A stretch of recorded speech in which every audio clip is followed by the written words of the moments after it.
मुझे श्रद्धांजलि मिश्र सोनपुर जिला राज्यसभा नेत्री जनसंख्या समाधान फाउंडेशन। देखु जनसंख्या कोरोना महामारी परी हु हु बढ़ी चली आज देश में माने जनसंख्या नियंत्रण न कले आज सनातन धर्म रही हिंदू धर्म बचबनी कहीं से आज ये माने जनसंख्या केमती नियंत्रण हम से दिगरे आमर माने 2 दिन है प्रशिक्षण शिविर चली तो देखु जनसंख्या कोरोना महामारी परी व्यापार लगी जनसंख्या को नियंत्रण न कले आगामी दिन रे माने अन्य संप्रदायर लोक आज जो भाई भाव में जनसंख्या को बढ़ी चलती से जदि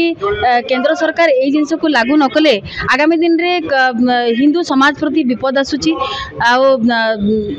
सनातन धर्म आउ रहिबा भलिया लागुनी तो से आज गोटे जनजागरण सृष्टि होती आज आमर जनसंख्या समाधान फाउंडेशन गोटे जनजागरण माने तैयारी करछि जे केमती माने जनसंख्या नियंत्रण हम से दिगरे आज आमर माने कार्यक्रम चलथिला। मो विपिन दास जनसंख्या समाधान फाउंडेशन राज्य सभापति एवं आमर गोटे सिस्टर कनसर्न अच्छी जोटा कि राष्ट्रीय हिंदू फ्रंट ये दुईटा संगठन दुईटी मात्र उद्देश्य रही सर्वप्रथम हूँ जन्म नवजात जन्म जो ग्रहण कर धार्मिक असंतुलन हो तेणु आमर निर्दिष्ट दाबी अच्छी जाति वर्ण धर्म निर्विशेष सरकार समस्त गोटे दंपति दुईटी पिला जन्म दबार नीति प्रणयन करंतु एवं जे यहाँ मानिब ना सी कठोर दंड दंडित हम एभली व्यवस्था संविधान संशोधन करा राष्ट्रीय हिंदू फ्रंटर काम होने मैंने देखुवे जे मुसलमान माने ख्रिस्टियान माने सप्ताह अन्यून थरे धर्मानुष्ठान जावाई बाध्यतामूलक किंतु हिंदू माने आज मंदिर को आसवा को भल पाऊना किए घृणा भी करुँच आजिकल कौन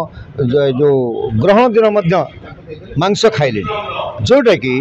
गोटे हिंदू धर्म को विभाजन करने एभली व्यवस्था रही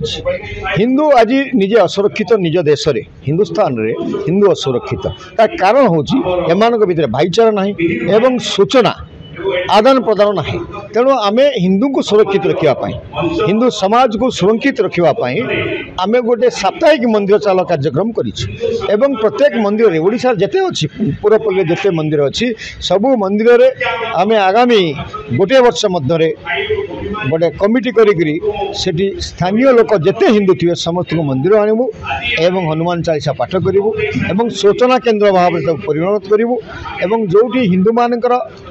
किमती सुरक्षित रहिबे किंतु हिंदू माने निज को निजे प्रतिरक्षा दे परिबो यापई आवश्यक बोले शस्त्र मध्य शिक्षा प्रदान करिवो आम संगठन ए बड़ी व्यवस्था नहीं आज प्रशिक्षण शिविर करा जाय जो हिंदू माने सोचन मंदिर थरे जिबे तले गोहत्या को बंद ही करिवे अपन देखो आज्ञा यहाँ हूँ रुचि भारत वर्ष गो हूँ माता 120 कोटी हिंदू तांको माता बोली मानुछन एवं 20 कोटी मुसलमान तांको खाद्य बोली मानुछन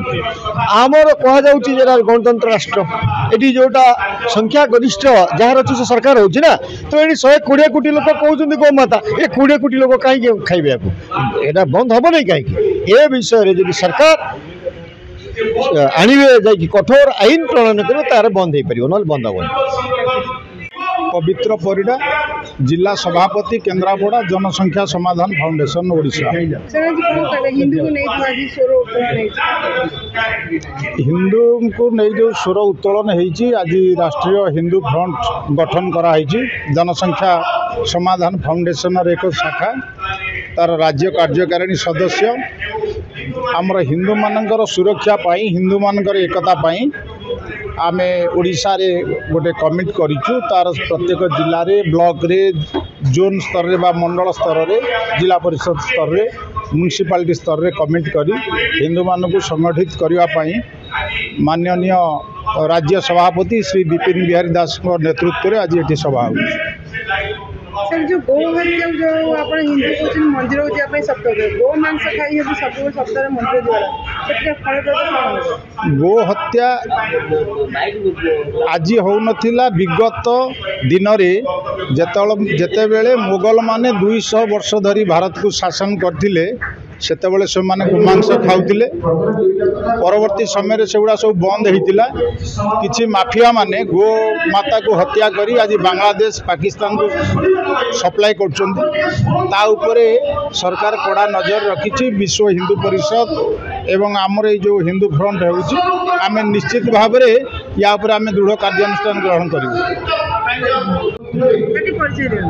बलदेव प्रसाद वेदवा, स्टेट कोऑर्डिनेटर जनसंख्या समाधान फाउंडेशन। देखो दीर्घ 9 वर्ष है ओडिशा रे जनसंख्या समाधान फाउंडेशन काम करी आछी एवं 30 टारू हमर 26 टा जिल्ला रे हमर सांगठनिक क्षमता अछि। जनसंख्या समाधान फाउंडेशन रो केंद्र नेतृत्व निष्पत्ति क्रमे आज ओडिशा रो हिंदू मानक स्वार्थ पाई राष्ट्रीय हिंदू फ्रंट आज गठन होउची। एही राष्ट्रीय हिंदू फ्रंट मठ मंदिर देवी मंदिर मानक हिंदू धर्मर सूचना केंद्र एकत्रीकरण केंद्र करबा पाई काम करिवो एवं ओडिशा राज्यर प्रत्येक जिला सदर महकुमा रे, प्रत्येक ब्लॉक सदर महकुमा रे, प्रत्येक पंचायत रे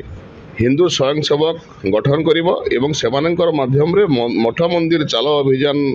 आरंभ करिवो। प्रत्येक मठ मंदिर रे मंगलवार दिन हनुमान चालीसा पठन करा जिवो एवं जेभଳି भावरे विभिन्न धर्मावलंबी लोक माने सेमाने प्रत्येक सप्ताह रे तांकर धर्म पीठ को जाइकरी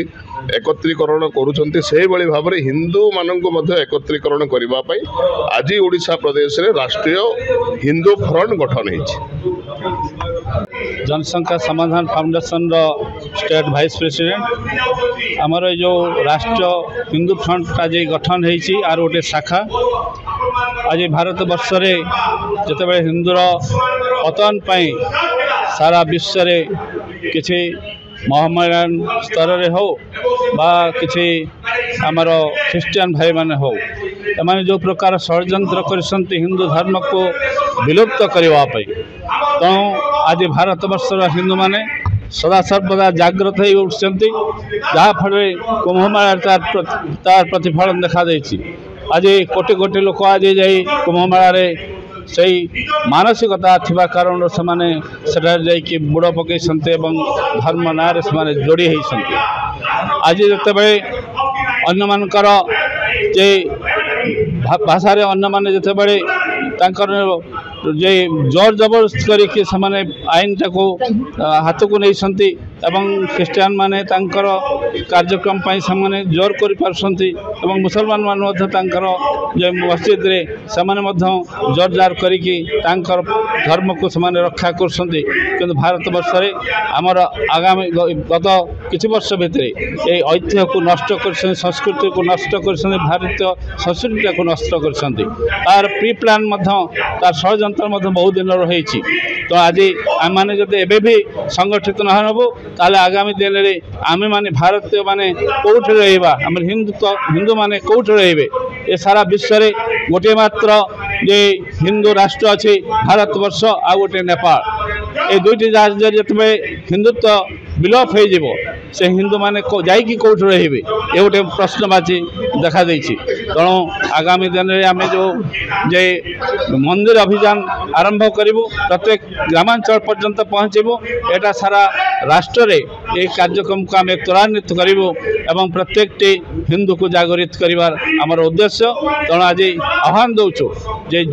आम जमी भाव में जे समाने षड्यंत्र करछन्ति आमे सेमति षड्यंत्र न करि पारू।